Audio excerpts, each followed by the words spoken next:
Hello दोस्तों, मेरे channel पर आप लोग को बहुत बहुत स्वागत। आज मैं क्लास 10 का लाइफ साइंस का एक महत्वपूर्ण टॉपिक लेकर आए हैं। वो है क्रोमोसोम एंड डीएनए। डीएनए का पूरा नाम होता है डीऑक्सीराइबोज न्यूक्लिक एसिड। जैसा कि आप बोर्ड में देख रहे हैं, डीएनए का नाम है डीऑक्सीराइबोज न्यूक्लिक एसिड। ये दूसरा चैप्टर में मिल जाएगा वेस्ट बंगाल के सिलेबस में। तो डीएनए हम बताने जा रहे हैं मुख्य रूप से, लेकिन उसके साथ साथ क्रोमोसोम भी लिखे हैं, क्योंकि देखिए क्रोमोसोम डीएनए का बना होता है, इसलिए क्रोमोसोम को इसमें शामिल करना ही पड़ेगा। तो इसलिए क्रोमोसोम के बारे में भी थोड़ा सा चर्चा करेंगे। डिटेल चर्चा हम दूसरे क्लास में करेंगे, लेकिन फिलहाल थोड़ा सा चर्चा इसके बारे में भी करना पड़ेगा। तो सबसे पहले डीएनए के बारे में देखिए। डीएनए जो होता है, जिसका पूरा नाम है डीऑक्सीराइबोज न्यूक्लिक एसिड, और एक हिस्टोन प्रोटीन। हिस्टोन प्रोटीन, ये दो चीज याद रखिएगा, प्रोटीन प्लस डीएनए, ये दोनों मिल करके बनाता है न्यूक्लियोसोम बनाता है। न्यूक्लियोसोम बनाता है, याद रखिएगा। और कई न्यूक्लियोसोम, कहने का मतलब हजारों न्यूक्लियोसोम आपस में जुड़ करके क्रोमोसोम का रचना करता है। ऐसा न्यूक्लियोसोम हजारों की संख्या में चेन के रूप में जुड़े हुए रहते हैं, और ये चेन जो है क्रोमोसोम का रचना करता है। ये अच्छी तरह से जान लीजिए। और हिस्टोन प्रोटीन और डीएनए जो होता है, ये जीन का भी रचना करता है। तो आप कहेंगे कि जीन क्या है? जीन क्या है? तो क्रोमोसोम के ऊपर अवस्थित डीएनए तथा हिस्टोन प्रोटीन के द्वारा निर्मित एक ऐसी रचना है जो जेनेटिक कोड का निर्माण करते हैं। और यही जेनेटिक कोड क्या करता है? तो विभिन्न प्रकार के जीव जंतुओं के लक्षण को प्रदर्शित करता है। इसी को हम जीन कहते हैं। तो जीन जो होते हैं वो लगभग 6 न्यूक्लियोसोम का मिलकर के बना होता है। 6 न्यूक्लियोसोम, अगर 6 न्यूक्लियोसोम मिलेगा तो बन जाएगा क्या? जीन बन जाएगा। अब न्यूक्लियोसोम का जहां तक बात होता है, तो इसके अंदर अगर हम लोग देखें तो 4 जोड़ा जो होते हैं वो हिस्टोन प्रोटीन का होता है। 1 2 3 4, इधर भी 1 2 3 4, ये हिस्टोन प्रोटीन इसमें होते हैं। और इसके अंदर बेस काफी मात्रा में होते हैं, यानी नाइट्रोजनस बेस लगभग 140 पेयर्स जो होते हैं वो नाइट्रोजनस बेस होते हैं। और ये जो है ये मिल करके एक न्यूक्लियोसोम्स का रचना करता है। और इस तरह से 6 न्यूक्लियोसोम्स जब मिलता है तो जीन का निर्माण हो जाता है। तो जीन क्या है? तो एक हम बता सकते हैं कि क्रोमोसोम का ही पार्ट है जीन, जिसमें कि 6 न्यूक्लियोसोम शामिल होता है। और यही 6 न्यूक्लियोसोम क्या करता है? तो विभिन्न प्रकार के जीव जंतुओं के जो माता पिता से जो लक्षण प्रोजेनी में जाता है वो इसके द्वारा ही पहुंचता है, वो लक्षण। अब हम थोड़ा क्रोमोसोम के बारे में देख लें। क्रोमोसोम जो है, क्रोमोसोम का जो सबसे पहला आविष्कार किया था वो स्ट्रासबर्गर था। स्ट्रासबर्गर 1875 ईस्वी में। परंतु इसका नामकरण जो किया क्रोमोसोम का जो नामकरण किया, नामकरण माने इसका नाम जो क्रोमोसोम दिया गया है, ये दिया गया है वाल्डेयर के द्वारा। वाल्डेयर जो 1888 ईस्वी में इसका नाम दिया गया। और इस तरह से क्रोमोसोम के बारे में सबसे पहले खोज किया गया। अब थोड़ा डीएनए के ऊपर आते हैं। डीएनए जिसका पूरा नाम होता है डीऑक्सीराइबोज न्यूक्लिक एसिड। ये जो डीएनए होते हैं, इसका मॉडल जो है सर्वप्रथम 1953 ईस्वी में वाटसन और क्रिक नामक वैज्ञानिक ने दिया था। वाटसन एवं क्रिक नामक वैज्ञानिक कब दिया था? 1953 ईस्वी में एक मॉडल दिया था डीएनए का, वो जो मॉडल दिया था उसी के नाम, ये मॉडल कैसा था, तो ये डबल हेलिकल मॉडल दिया था।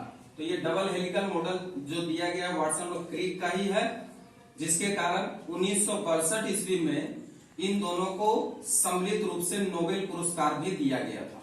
नोबेल पुरस्कार प्रदान किया गया।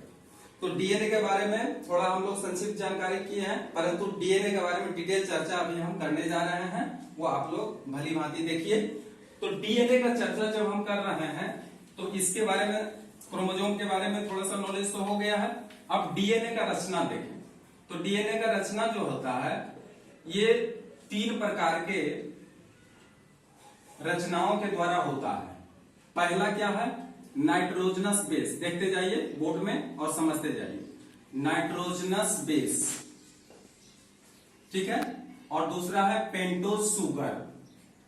लेकिन यहां पर जो पेंटोज शुगर है वो डीऑक्सीराइबोज शुगर है, इसलिए एक ही बार हम लिख देते हैं डीऑक्सीराइबोज शुगर।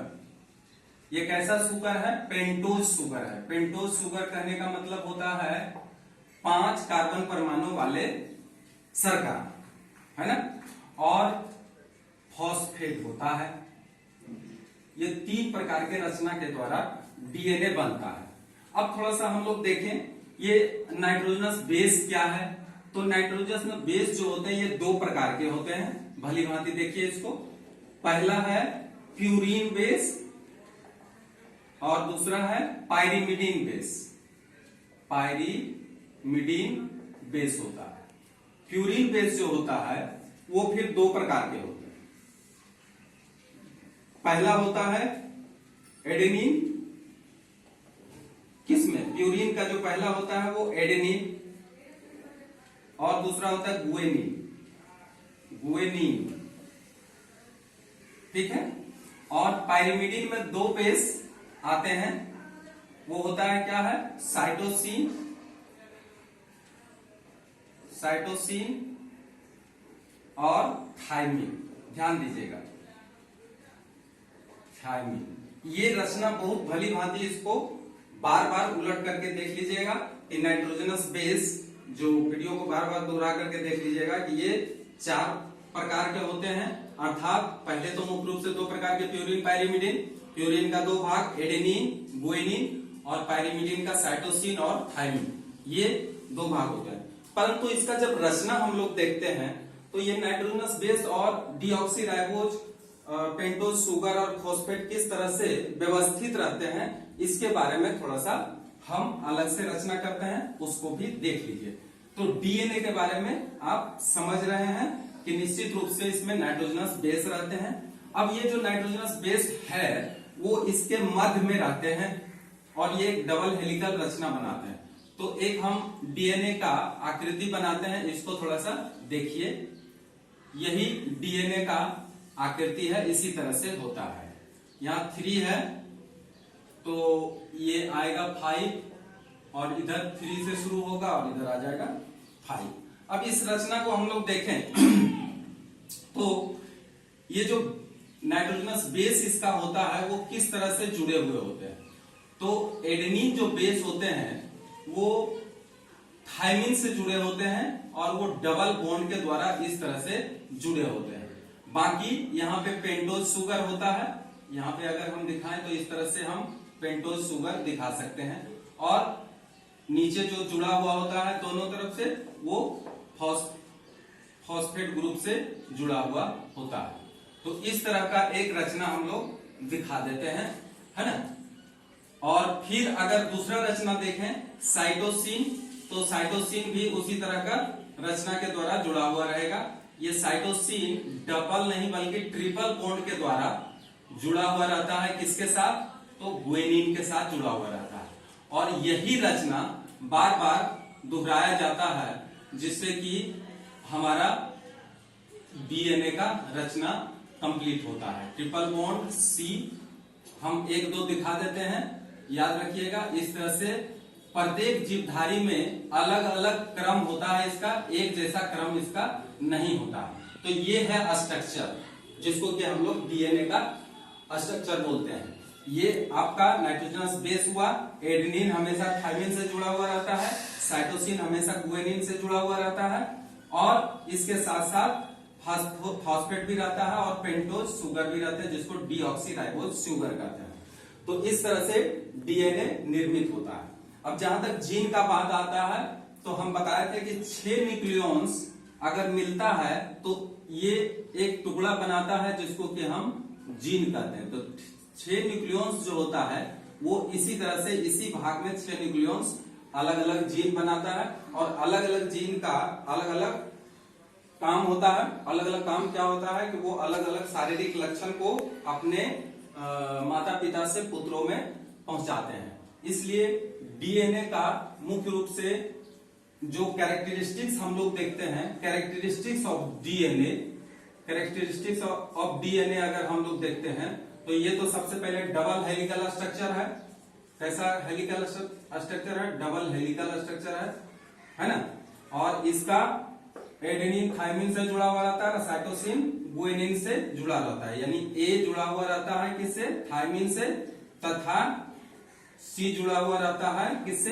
तो गुआनिन से जुड़ा हुआ रहता है इसके अंतर्गत। और 3 नंबर अगर हम देखें तो इसका कैरेक्टर क्या है? यह एक सीढ़ी नुमा रचना बनाता है। कैसा रचना बनाता है? सीढ़ी नुमा रचना बनाता है। तो ये सारा कैरेक्टर है क्या? डीएनए के। और 6 न्यूक्लियॉन्स मिल करके, 6 न्यूक्लियोसोम्स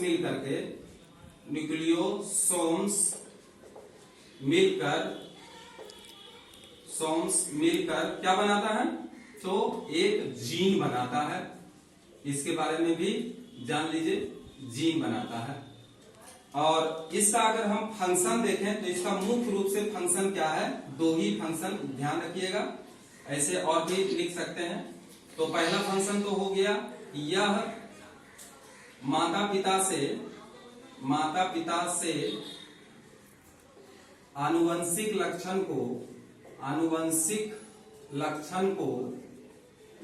को कहां पे देता है? तो अपने संतति में ट्रांसफर करते हैं, संतति में स्थानांतरित करते हैं। दूसरा क्या हो गया? यह प्रोटीन संश्लेषण में भी भाग लेता है, यानी प्रोटीन का भी निर्माण करता है। प्रोटीन संश्लेषण में भाग लेता है, संश्लेषण में मदद करता है। और तीसरा, ये कोशिका के अंदर होने वाले विभिन्न जैविक क्रियाओं पर भी नियंत्रण करता है। यह कोशिका के अंदर होने वाला जैविक क्रियाओं पर नियंत्रण करता है। और अगर चौथा भी देखें तो इसका मतलब क्या है? ये डीएनए क्या होता है? तो क्रोमोसोम के रचना पर भी नियंत्रण करते हैं। यह क्रोमोसोम के रचना पर नियंत्रण करते हैं। क्रोमोसोम के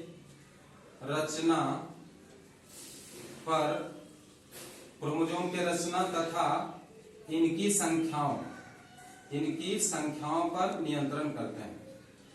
क्योंकि हर कोशिका विभाजन के समय ये डीएनए डुप्लीकेट हो जाता है, डबल हो जाता है, और इस तरह से संततियों में क्रोमोसोम की संख्या को नियंत्रित करता है। तो अर्थात ये क्रोमोसोम के रचना और उसके संख्याओं को नियंत्रण करने में भी सहायक होता है। तो इस तरह से हम डीएनए के बारे में संक्षिप्त जानकारी आज हमको पता चला। दूसरे दिन हम दूसरा टॉपिक लेकर के आएंगे। अगर वीडियो अच्छा लगा तो इसको जरूर सब्सक्राइब करिएगा और आगे विद्यार्थियों को लाभ के लिए भेज दीजिएगा। Thank you.